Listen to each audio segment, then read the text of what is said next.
like a big deal because that never happened before. And I had a news conference. I announced that I cut drugs 1/4. It's the first time in 28 years.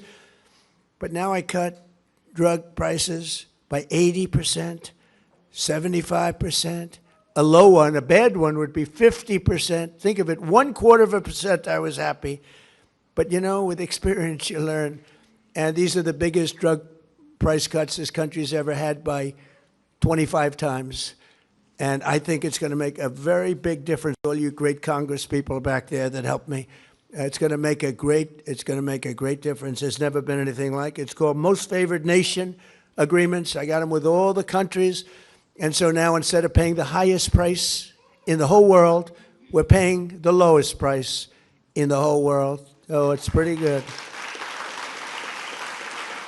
And I'm very, very happy, very proud of that, actually. It should be the biggest story. I don't get any, nobody wants to write about it. That's why I talk about it. They don't want to write about it. There was a little story like this in the New York Times. Should have been headlines. I picked up the New York Times. I said to my wife, oh, this is a big one. This is going to be front pages. I couldn't find the story. I said, oh, they must have been a little bit late. You know, they are a lot late. So I figured it was the next day. I looked the next day. There was nothing. It's unbelievable. How would you like to cut drug prices, Kelly? And how would you like to cut drug prices by 80% and not have a story about it? Something a little cuckoo there, isn't there? But the people got it. That's why we won. The people got it, Sheriff, right? But I'm also doing something else with, I think was, not much. To me, I say, can this really be possible? We're keeping men out of women's sports. Is that okay with 90% of the people?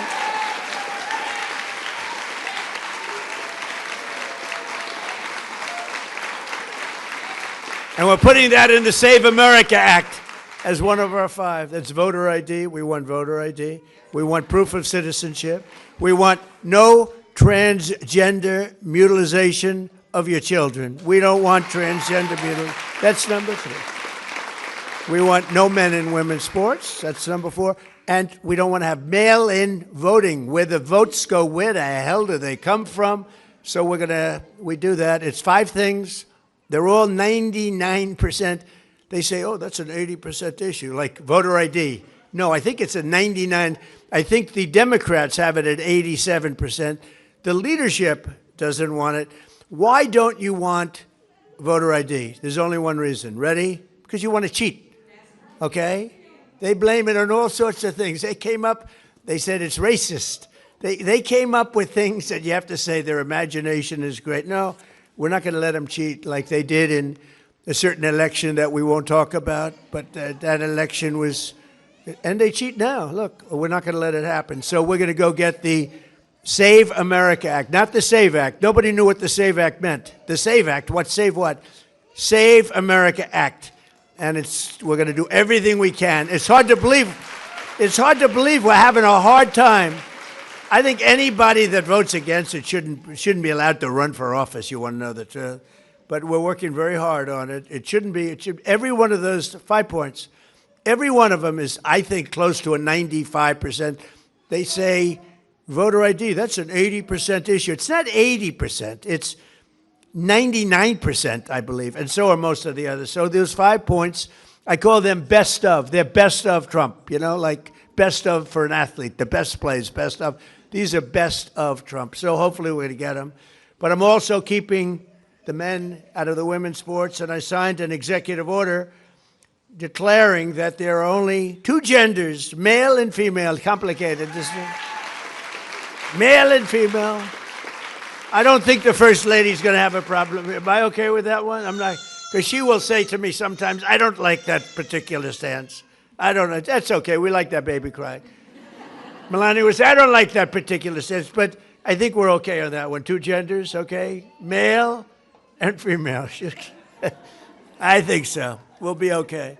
And we have put the world on notice that America will not allow men to compete against women in the 2028 Olympics, where we have the Olympics.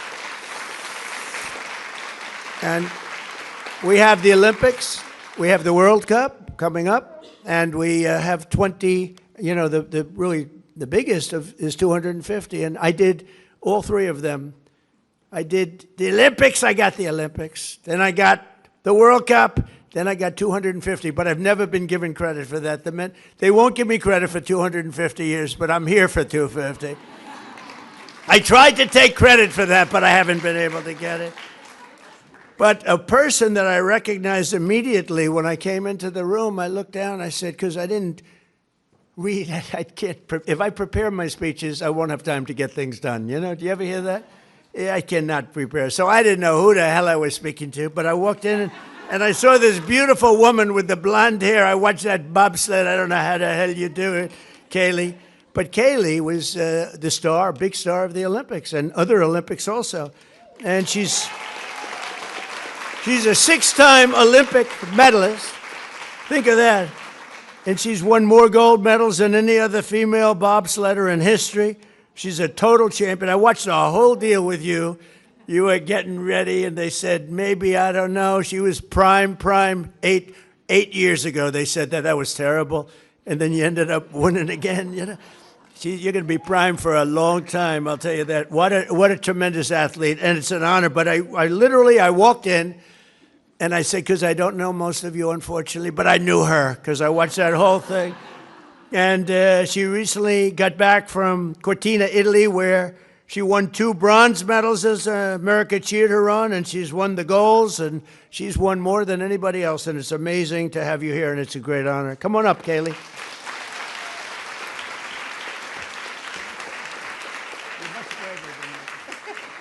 Please. I don't know about braver, but it's a real honor to be here today. Yes, I'm a 6-time Olympic medalist, 3 of them gold, but the title, I'm most proud of is mom. Thank you. Yes. My journey to motherhood was a 2.5-year process through IVF. And I was constantly told that as soon as I became a mom, my career in athletics was going to be over. I was never going to reach the Olympic podium again. Mentally, physically, I could never get my body and my mind back. And I think the ultimate way to tell somebody that, you know, they'll never do it, say don't do it, and I'm going to go out and do it. That's just how it goes. The ultimate dream I had was to become a mom and then be able to stand on the Olympic podium. And this year I got to do that with my 1.5-year-old son. Thank you.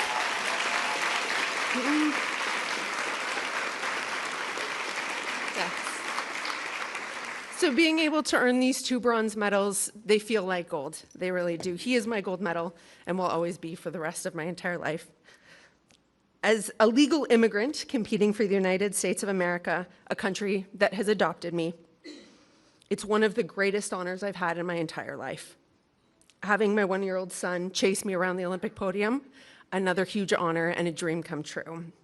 I want to encourage every single mother out there to follow your dreams and don't let anybody put limits on what you believe you can do. The only Olympic medalists we're actually allowed to award what's called the Order of ECOS. So every Olympic medalist in the United States gets an Order of ECOS that they get to hand to somebody in honor and recognition of somebody who's made a meaningful contribution to their journey to the podium, because Olympic medals are never achieved alone. So I am here today, and I'm so honored to present this, my Order of ECOS medal, to you, Donald Trump.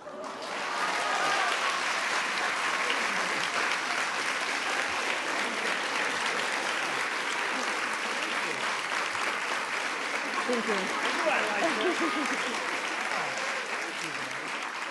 So we only get one, but I want to recognize the support and the impact you've had on women's sports throughout the Olympic movement, specifically standing up to keep biological women in women's sports, to keep the field of play safe.